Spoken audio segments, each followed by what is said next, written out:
Hi friends, today we'll talk about how to fix or how to solve the problem of Discord problem on the application of Tinder. We go to settings. In this page, you will go to apps, default apps, app settings. On above, you will search about Tinder. Here in this page of app info, you will click on first stop and you can click OK. Here you will enter to the window of storage.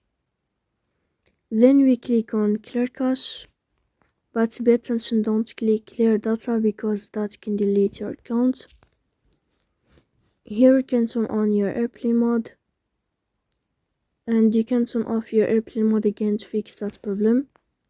So please don't forget to support us by like and subscribe. See you next time in